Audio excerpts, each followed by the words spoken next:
Health news మీకోసం.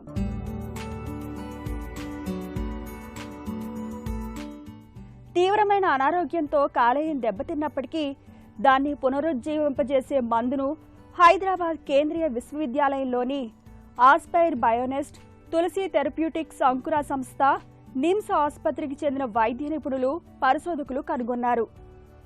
ఈ మేరకు కొద్ది నెలలుగా వారు జంతువులపై చేసిన ప్రయోగాలు విజయవంతమయ్యాయి. ఈ పరిశోధనను ప్రముఖ అంతర్జాతీయ జర్నల్ రీజనరేటివ్ మెడిసిన్ ఇటీవల ప్రచురించింది.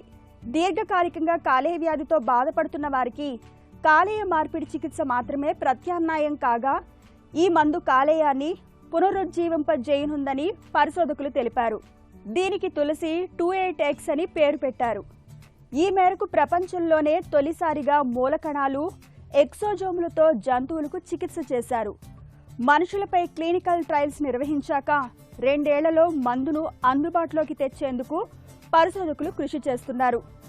పరిశోధనలో భాగంగా కొన్ని జంతువుల్లో కృత్రిమంగా కాలేయ సమస్యను సృష్టించారు. ఆపై వాటిని 2 గుంపులుగా విభజించారు. ఒక గుంపులోని జంతువులకు సాధారణ మందుని ఇచ్చారు. వాటిలో 14% మాత్రమే కోలుకున్నాయి, 43% చనిపోయాయి. మిగిలినవి అనారోగ్యంతోనే ఉన్నాయి. రెండో గుంపులోని జంతువులకు పరిశోధకులు మూలకణాలు, ఎక్సోజోములతో కూడిన మందుని ఇవ్వగా ఒక్క జంతువు కూడా మరణించలేదు. 100కు 100% కోలుకున్నాయి. క్రమంగా వాటిలో కాలేయం పునరుజ్జీవం అయింది. అతి తక్కువ ఖర్చుతోనే బాధితులకు సాంత్వన కలిగించేందుకు ఈ మందును కనిపెట్టామని పరిశోధకులు తెలిపారు. ప్రపంచవ్యాప్తంగా కాలేయ వ్యాధితో చనిపోతున్న వారిలో 20% మంది భారతీయులే.